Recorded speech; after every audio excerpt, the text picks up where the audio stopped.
وقتی از حج برگشت کلاً تغییر کرده بود. الله صداشو واسه ما بالا میبره و این کلماتو میگه: داخل شید بندگانم. بنابراین این آیات به دلم میشینه.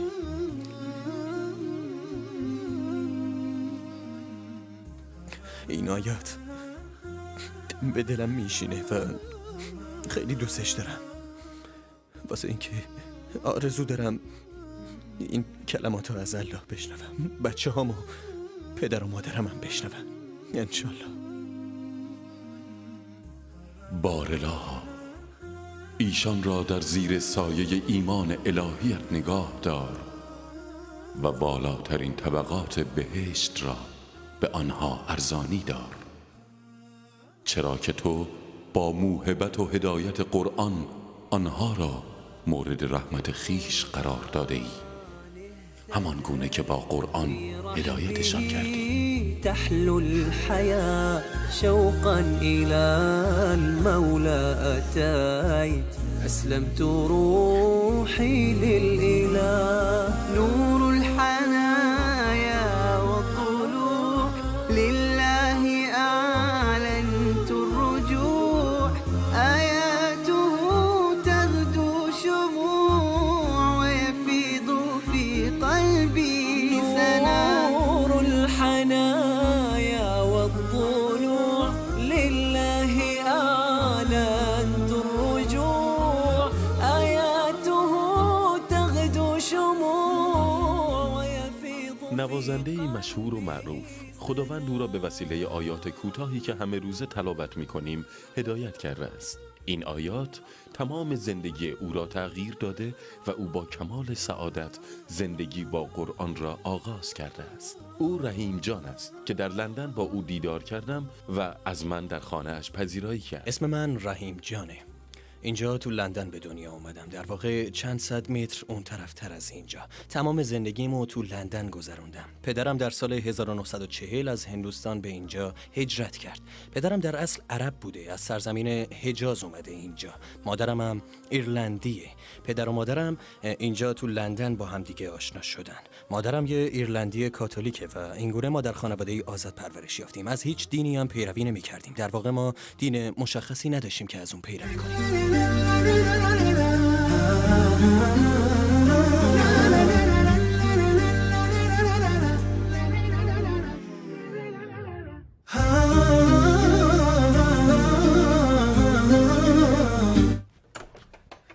سلام علیکم. سلام علیکم شیخ. چطورید؟ خوبید؟ خدا رو شکر. الحمدلله. الحمدلله. خوش اومدی. سلامت باشید. خیلی خوش اومدی. متشکرم. بسیار متشکرم. بفرمایید. برادرم رحیم، خیلی ممنونم. ماشاءالله به این خونه زیبا و بچه‌های مؤدب. امیدوارم که الله براتون حفظشون کنه و واسطون خیر باشن. میتونم بپرسم چند سالتونه و چند تا فرزند دارید؟ الان 42 سال دارم و تقریباً 18 یا 19 سال پیش ازدواج کردم. من الحمدلله 5 فرزند دارم. الحمدلله.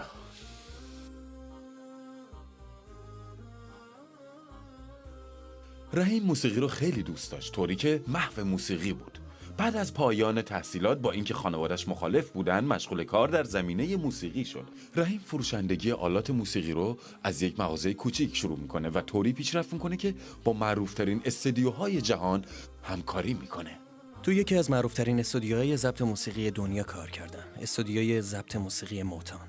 در استودیوی ضبط و پخش موتان وارد دنیای دیگه ای شدم. افرادی که با اونا ملاقات کردم و کسایی که با اونا کار میکردم و همچنین با هنرمندایی چون استیوی واندر کار کردم. اون از بزرگترین هنرمندای جهان در دنیای موسیقی و پخش و ضبطه.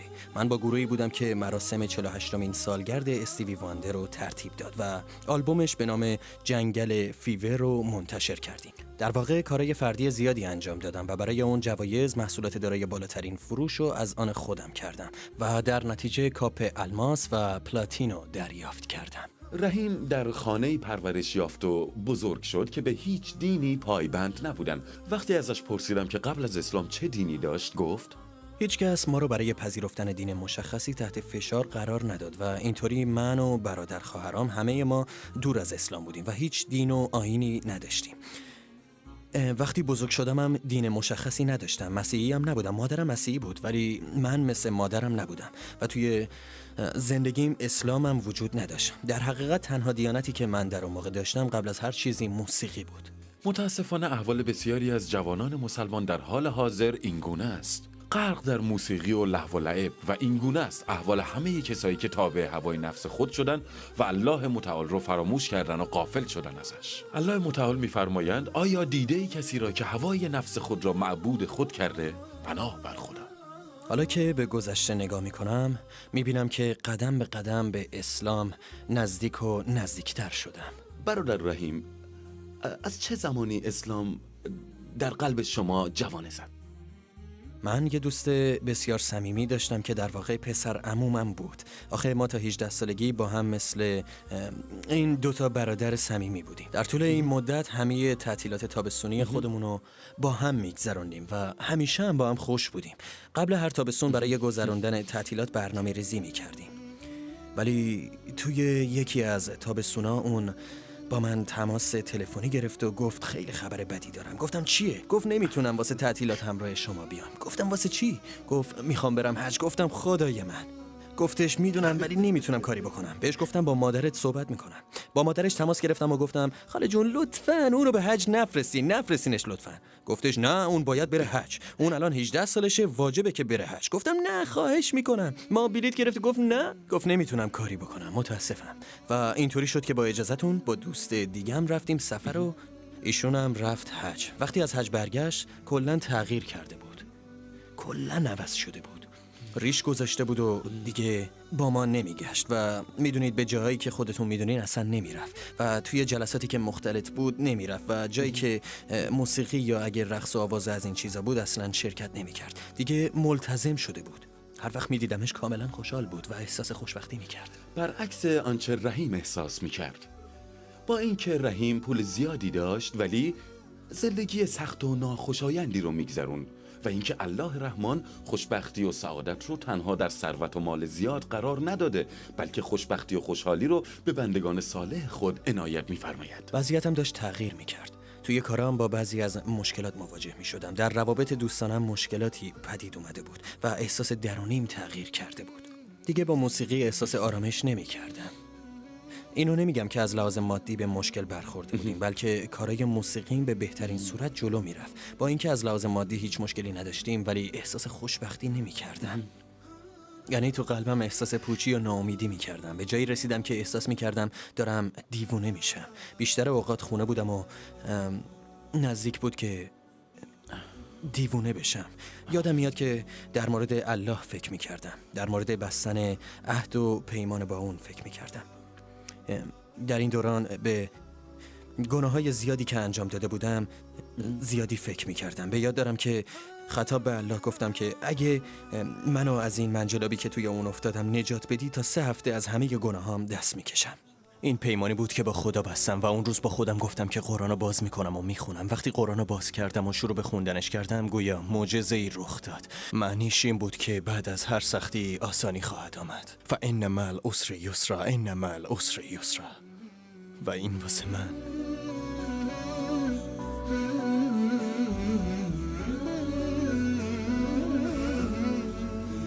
واسه من یه معجزه بود.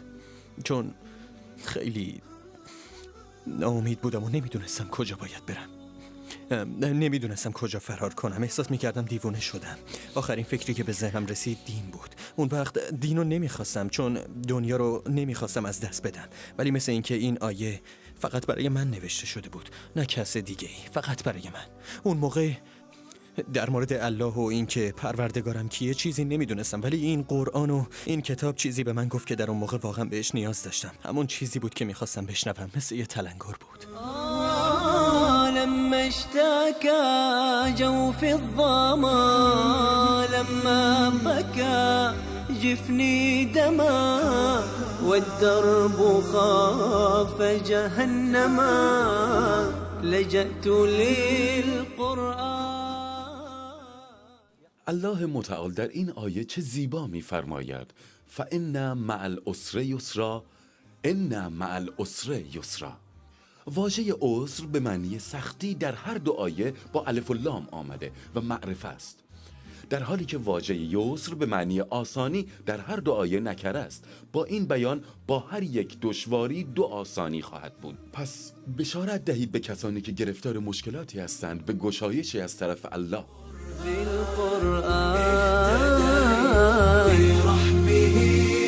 تحلو الحياة شوقا إلى المولى هتاي أسلمت روحي للإله. با برنامه هدایت یافتگان با قرآن همراه ما باشید. تحلو الحياة شوقا إلى المولى هتاي أسلمت روحي للإله. كان المدى أشواك حتى كسه الندى والقلب قد أرضاك يا رب حين اهتدى يا رب حين اهتدى.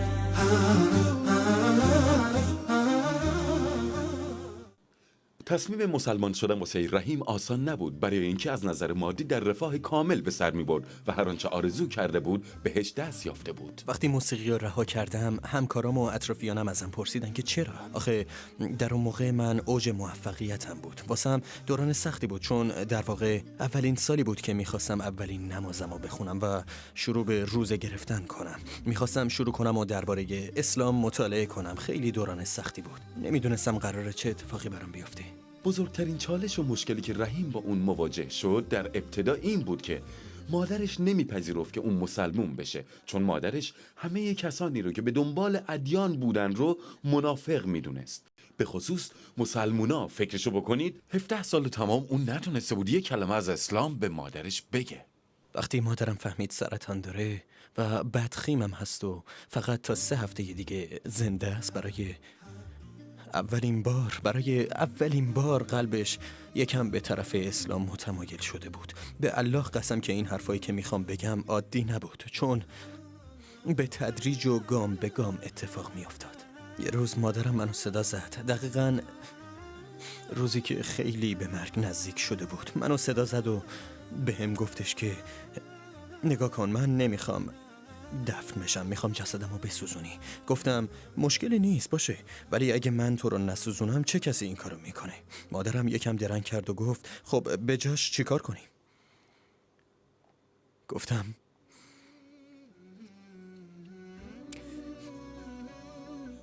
بهتره وقتی که وفات کردی من و فرزندات که تو رو دوست داریم جسدتو حمل کنیم و کسی جز بچه ها تو رو نمیبینه. تو رو به جایی میبریم که اونجا دختر تو عروست غسلت میدن و با پارچه سفید ساده جسدتو میپوشونن و غریبه ای هم تو رو نمیبینه. هیچ کس تو رو نمیبینه و توی همون روز زیر خاک دفن میشی، بدون تابوت، بدون شکل، با تمام سادگی. مادرم بهم گفت من همینو میخوام. ولی الان مشکل اینه که مادرم مسلمون نیست. تلفنی به خواهر برادرم گفتم مادر میخواد به شیوه اسلامی دفنش کنیم. با مهربونی و نرمی کم کم مادرمو به سوی اسلام دعوت میدادم. بهش میگفتم که اگه این جهان آفریدگاری داره، ممکنه پیام آورانه هم فرستاده باشه. ممکنه الله کسایی و واسه راهنمایی و رهبری ما فرستاده باشه. تو یکی از اون روزا گفت باره معتقدم. شیخ فهد، من تو یه لحظه احساس خوشحالی کردم. خوشحال بودم اون به الله ایمان آورده و پیامبرانو تصدیق کرده. گفتم انشالله عذرش پذیرفته میشه و میتونم واسش دعا کنم. انشالله اونو مثل یه مسلمان دفن میکنیم. ولی فرزندم که 14 سالش بود بهم گفتش که این کافی نیست.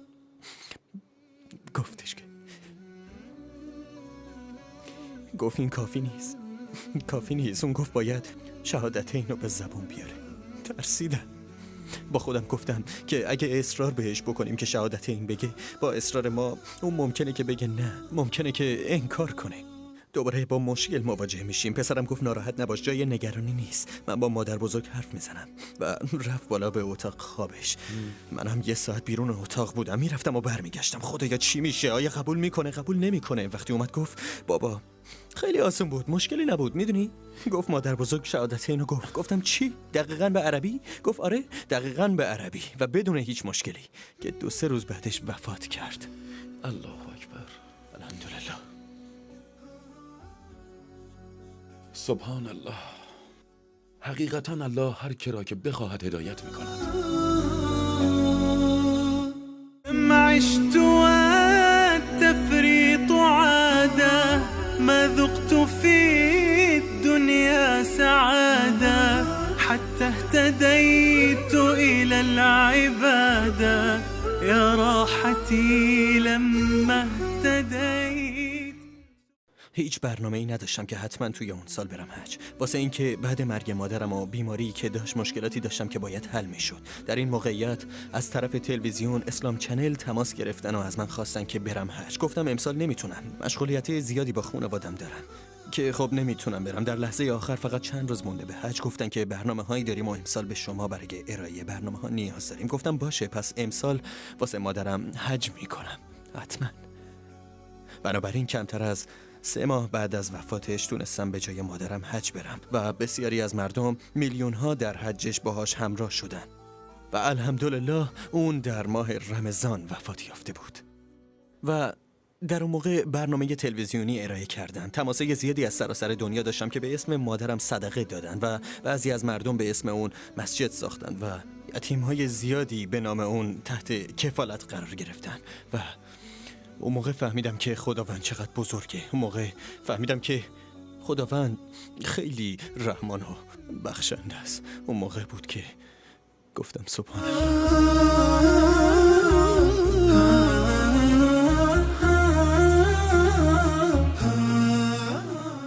رحیم از اونجا که قرآن رو خیلی دوست داشت، همه روزه سعی میکرد قرآن رو بخونه و یا به قرآن گوش کنه. اون عجیب با تدبر در قرآن میپردازه و قرآن رو بسیار زیبا تلاوت میکنه. شیخ سعدالغامدی اولین کسی بود که من تلاوتش رو شنیدم و با دقت فکر میکردم و دوستش داشتم. سبحان الله، خیلی زیبا بود. جزء آخر قرآن رو همیشه میخواستم هی بشنوم، دوباره تکرارش میکردم و تلاوت سوره فجر واقعا زیبا بود. به محض اینکه آیات سوره فجر به گوشم خورد واسم خیلی قشنگ و زیبا بود، مخصوصا قسمت آخر که میگه یا ایتها النفس المطمئنه ارجعی الی ربک راضیه مرضیه فادخلی فی عبادی وادخلی جنتی. و اولین باری که شنیدم سعدالغامدی این قسمت رو تلاوت کرد واسم خیلی زیبا بود. اون موقع اصلا معنیشم نمیدونستم، فقط زیبایی تلاوت منو جذب کرده بود. وقتی شروع به خوندن کردم و معنیشو فهمیدم، از همه طرف منو احاطه کرد و دیگه همیشه به یه چیز فکر میکردم، به یه چیز که اگه این ندا رو الله بگه من چی دارم که بگم.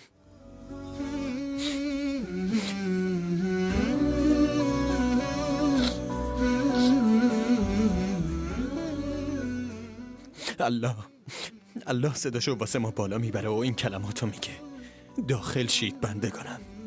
بنابراین این آیات به دلم میشینه.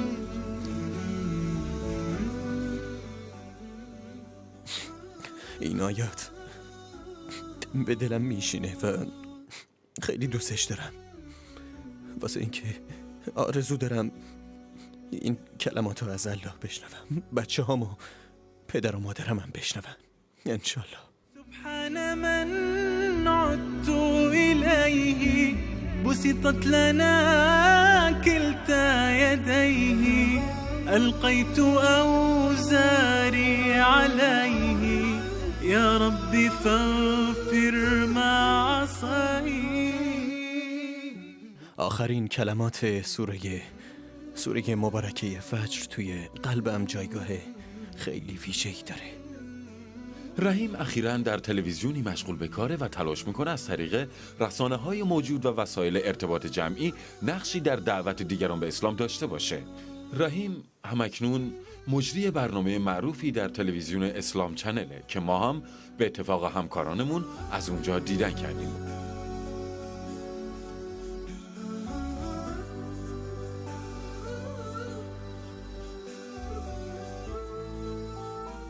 شیخ ممنونم، به خاطر این دیدار بسیار زیبا و مؤثر متشکرم. در پایان دیدارمون میخوام بدونم رحیم چه آرزویی داره؟ برادرمون رحیم چه آرزویی داره بعد از این دیدار بسیار بیارموندنی؟ سبحان الله. میدونی کاری که کردم خداوند درش برکت داده. فرصت کاری برام توی خیلی از کارام فراهم کرده. بهترین هدیه الله به من رفتن به سفر حج بود که یه سری برنامه با عنوان گام‌های سیدنا ابراهیم تهیه کردیم که به سبب اون موفق شدیم همه اماکن متبرکه رو از نزدیک ببینیم. از جمله وارد شدن به مسجد النبی صلی الله علیه و سلم، دیدن چاپخونه بزرگ قرآن، زیارت مسجد الحرام در مکه و همه این جاها. الله بهمون توفیق داد که کل برنامه‌ها رو به میلیون‌ها مسلمان در همه دنیا تقدیم کنیم. الحمدلله بازتاب خوبی داشت. البته به زبان انگلیسی بود که امیدوارم انشالله اونو به زبان‌های دیگه هم ترجمه کنم. باذن الله. ما سایتی داریم به نام قرآن که تخصصش در قرائت هاست. تلاش میکنیم که این برنامه رو ترجمه کنه و همواره همراه شما هستیم در راه دعوت به الله. الله بهتون برکت بده. انشالله. برادر رحیم متشکرم. الله ممنونم. بهتون خدا برکت خیرتون بده.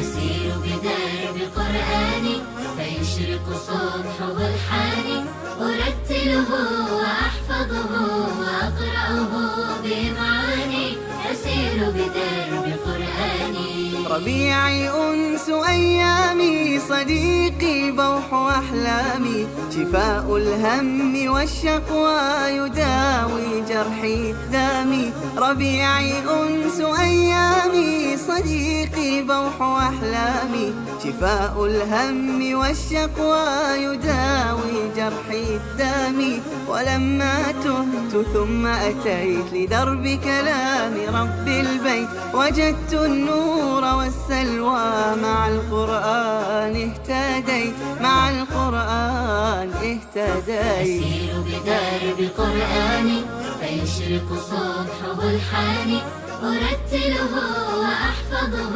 وأقرأه بمعاني أسير بدرب قرآني